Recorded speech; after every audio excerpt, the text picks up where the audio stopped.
it is almost time for school to start. We just have a couple more days, so I've been getting together the things that I'm going to do on those first few days of school. So I thought I would share those with you. It's just kind of nice to see what other people do. I don't suggest that you do everything the same exact way. I'm sure you have your own very personal ways that you like to start off the school year, but I just thought I would share a couple of tips with you, especially if you're a new teacher. One thing I found very stressful as a new teacher is that so many people told me, like, the first few days of school are essential. You need to know exactly what you're doing. And I'm like, but I don't know what I'm doing. Does that mean I'm going to ruin the whole entire year? I would have preferred some more concrete examples of exactly what to do, not just like set procedures. It's like, cool, but what procedures should I have? Okay, so here are the like actual specific things that I'm going to do on the first couple days. We start on a Wednesday, and I think Wednesday is going to be a really short day. I'll only have maybe 25 minutes with each period. So I think just the things that I'm going to go over right now will probably take Wednesday, Thursday, and Friday. These things don't even include behavior expectations. I think I'll make a separate video about that. That's just kind of like a whole nother thing. And I do like a PowerPoint with a bunch of memes and like me with the grumpy cat face and stuff. It's a long story. So anyway, that's going to be a separate thing. So this is just kind of like the introduction to my class. Okay, and I have everything printed out for my 6th grade English classes. I don't have everything printed out yet for my 8th grade history classes, so I'm just gonna show you what I'm gonna do with my 6th graders. Day 1, I'm gonna start with the syllabus, and this is what my syllabus looks like. Let me just go ahead and cover up my face.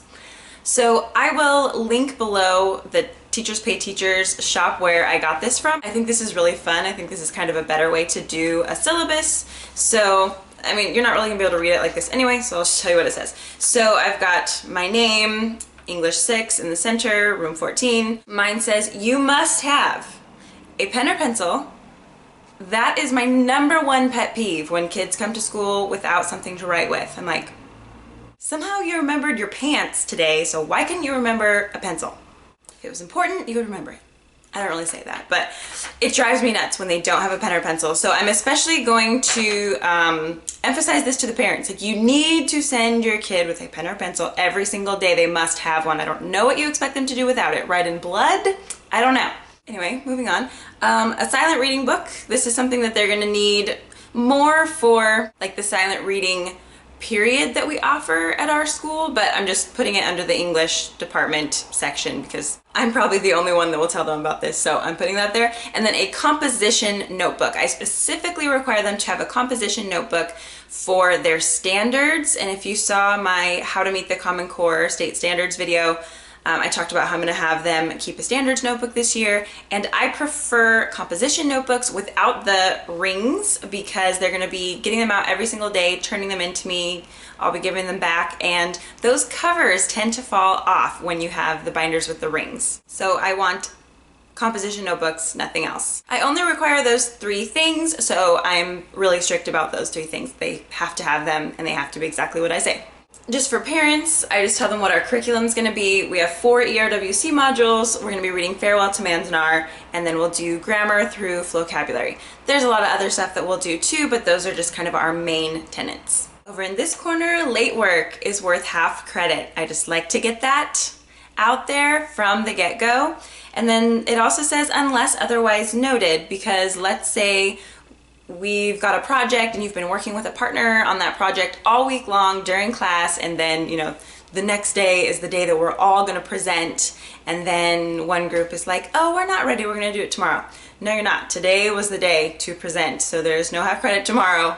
This was the day. So for most things, it's just half credit, but I'll make it really clear if there's something that you can't turn in late. The next thing is the common grading scale that we came up with for all of the English department. And so we all wanted to make sure to put this on our syllabus. So homework and classwork is 25%, tests and quizzes are 35%, and then essays are 40%. And I have 6th graders and they don't understand what that means. They've never even had like A, B, C, D grades before. And so I will spend quite a bit of time like going over what this means. And there are plenty of 6th graders that do all of their work except for their essays. And so they need to understand from the beginning that if you do that, you're gonna fail basically. So even though this is just one piece of paper, this is gonna take quite a while to go through. Like, this is probably gonna be that entire first day.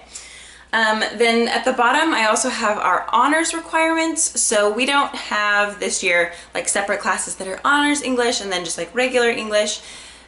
If you want to get the honors designation on your transcript, you just have to meet these 5 requirements. You have to get an A every semester, an 80% at least on the final exam. You have to tutor.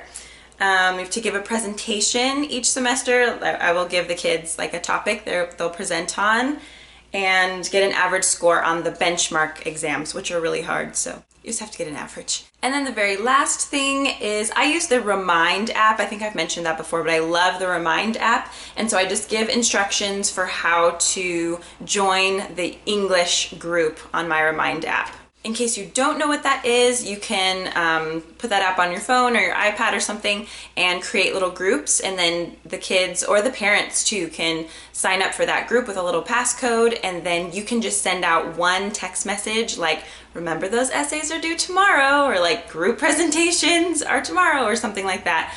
And everyone will get it, but they can't text you back. So that's kind of like the awesome thing about it. And it's not like a group text that's super annoying. So they'll just get these updates. You don't have to respond to anything, but especially for 6th graders, I feel like this is a good way to just put in a couple extra reminders, make sure the parents know, make sure the kids know. Not all 6th graders have a phone, but as long as like their parents get it, then they can ask their kid, like, your teacher sent me a text that said you have an essay tomorrow, where is it? So it is really cool and free. Since this is like pretty cute, I have them keep this in the front of their binder, like whatever they're using for English. I don't really care. They all went to Target and, you know, picked out whatever school supplies they wanted. I don't make them have anything very specific for my class, especially because the ERWC modules like come in little packet form for them, and I usually don't even let them take those home. A lot of the stuff is just in class, so they can have whatever, but I have them keep this like in the front of their folder or the front of their binder or whatever, so that they can refer to this at all times, and if they have a question, they just look down here. So this will take a while. Probably the next day, what we'll do is this syllabus scavenger hunt. And so this is just something that I typed up that has 10 questions about the syllabus. And so this also is going to take a really long time because this serves quite a few purposes for me. So these are the questions that I asked them on my little syllabus scavenger hunt. And these are questions that I feel like their parents would ask them, and things that they just definitely need to know. So these are the things I ask. Number 1, what is your teacher's name? Number 2, what kind of notebook do I need to have by Monday, in bold capital letters? Number 3, how much is late work worth? And just to emphasize this, number 4, if an assignment is worth 10 points and I turn it in late, how many points can I receive on that assignment? And that's like maximum points. If you turn it in and you only answered one question and it's late, you're not getting half credit, you're getting like 1 point, but this is maximum. Number 5, what does ERWC stand for? And it's Expository Reading and Writing Curriculum. If that's not something you're familiar with, I wasn't till last year. Number 6, what novel are we going to read this year? And then they can purchase that as soon as possible. It's much better if they have their own copy, so I just let them know from the very beginning of the year, this is what we'll be reading. Number 7, what percentage of my grade are essays worth? Because again, you will fail if you don't do the essays. Number 8, how many honors requirements are there? Because I just want them to understand that you have to meet all 5. If you only meet 2, you don't get the honors designation. You still get whatever grade you got in the class, but you don't get to be honors unless you meet all 5. Number 9, what is my teacher's email address? And I do a whole nother lesson on how to send me an email. It's another big thing. Number 10, how do I sign up for the Remind app? And then there's a place for their parents to sign and date. So this is going to take a really long time too. It's probably going to take 4 to 5 minutes just to have them write their name and the period and the date on this assignment. They have to put their first and last name on everything. And I tell them at the beginning, you are not Rihanna, you are not famous, you need to put your last name on everything. Plus, I have my TAs put all of the assignments in order by last name so that it's a lot faster for me to put them into the computer. And my TAs especially don't know you, little 6th grader. So you need to put your last name on everything. So that's a big thing on the first day. And then with each one of these questions, we go through and make sure that they are restating the question. So what is your teacher's name? my teacher's name is, and I'm going to take a couple minutes, make sure every single kid wrote that down, have them check each other's. Is this a complete sentence? Like number 2, what kind of a notebook do I need to have by Monday? I need a composition notebook. And I won't let them say any of the answers out loud. They're gonna need to find those on their own, but I'll help them by starting the sentence for them, and they need to make sure that they have that. I require that all of their sentences are always a complete sentence. This is something I'm gonna have to remind them of 48,000 more times, but at least we get it started on the first day. So then when they bring these back the next day, the parent signature is there and they've seen that their child knows the answers to all these questions because they wrote them all down. Okay, there are really loud trucks outside today. So then if there's ever a question, I keep these. I'm gonna keep these all in a file by period.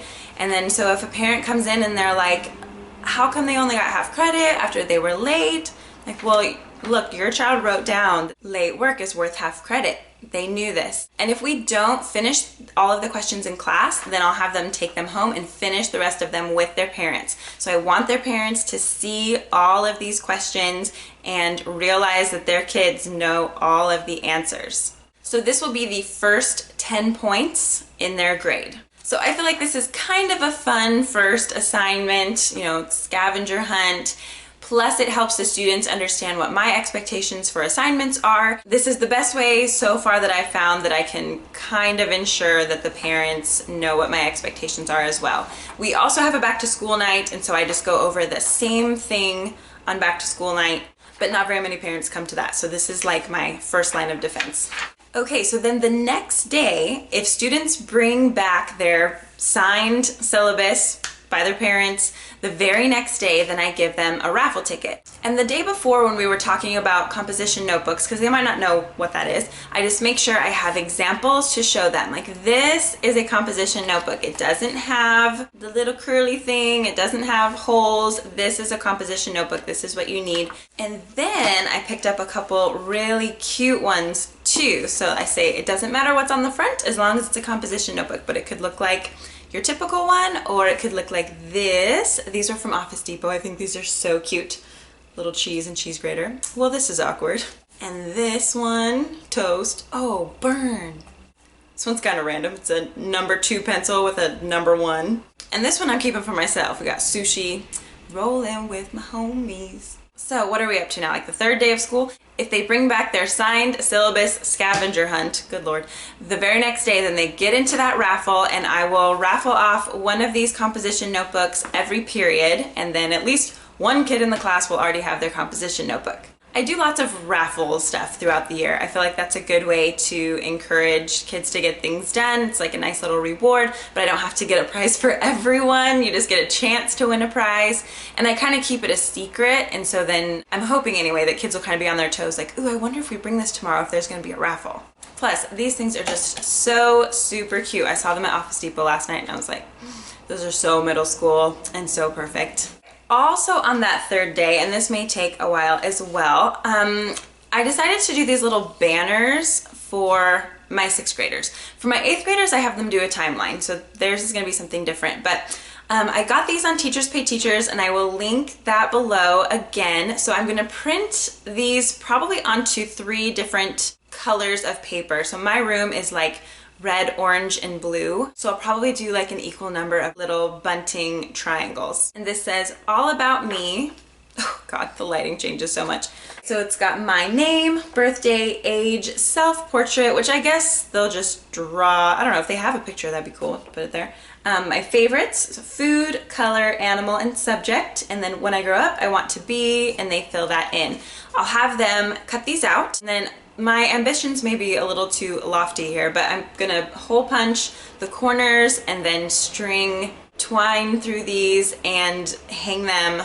I have like these really big windows on one side of my room, so I was gonna hang these in front of those windows. So we'll see how that goes. I don't know. I just thought these were so cute. I will definitely link the Teachers Pay Teachers shop where I got these from below. I think these are such a good idea. So just those couple of things we'll take care of, I think, the first 3 days. I'm still gonna do a big thing on behavior expectations. I go over like how to write me an email. With 6th graders, you really have to go over everything, like at least in our district, because they were just in elementary, now they're in middle school. Everything is so different. Like their whole world has been flipped upside down. So I try and go very slowly at the beginning, really help them acclimate to middle school. One last tip I have for you is to go on Reddit right now, like as soon as you finish watching this video, because they have this little like teacher gift exchange thing going on. So you can sign up as a teacher and make a list of some of the products that you want. And the limit's supposed to be like 20 bucks. So it's not like,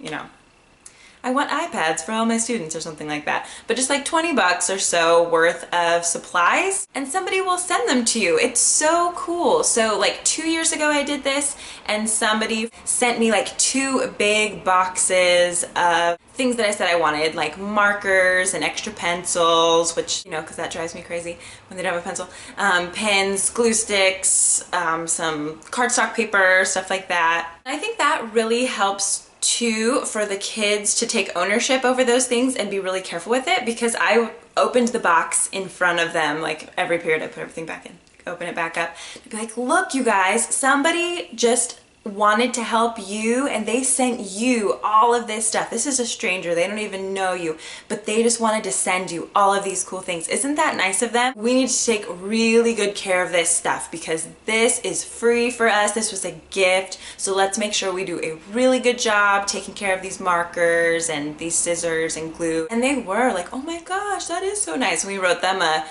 thank you card, like made them a card with the supplies and stuff like that. And you don't even know the person's name, like they didn't include their name. We just wrote back like to our friend, and then like I had their address. And then last year we got hooked up with somebody from Latvia, and I think it was a she. I couldn't really even tell from the name, but I think it was a she, sent us all this really random stuff from Latvia, like all these magnets and like pads of paper and this really strange tea and a postcard and some pens and pencils. It was like such cool stuff. We had so much fun opening it. It ended up not really being a ton of like classroom supplies that we could really use, but it was just so cool. And we went on like Google Earth and searched up Latvia and kind of like explored around, and it's beautiful there. We all wanted to go. So I'm curious to see what we'll get this year and who will pick us, and it'll just be really fun. I think that's just kind of a cool program that Reddit does. So definitely do that. Check out Teachers Pay Teachers. I will leave the links below. This is just like super basic stuff, but maybe this will give you a couple of ideas for what you can do with your kids on those first couple of days, especially like I said, if you're a new teacher and you're just like, okay, go over procedures. How? What procedures? I don't get it. All right, I'm gonna go back in, work on my classroom a little bit more, get some things set up. Follow me on Snapchat if you don't already. That's where I've been kind of showing you everything that I've been doing in my classroom. You can kind of see the slow progress as I get everything done. That's why I'm in like work clothes, by the way, just like my meh. I'm gonna have to wear real clothes every day starting in a couple days, so for this week, best of luck with your first week of school. If you have any other tips or links or anything like that that you want to leave down below just to help out other teachers, that would be great. Let's share ideas with each other. Thank you so much for watching and have a wonderful day.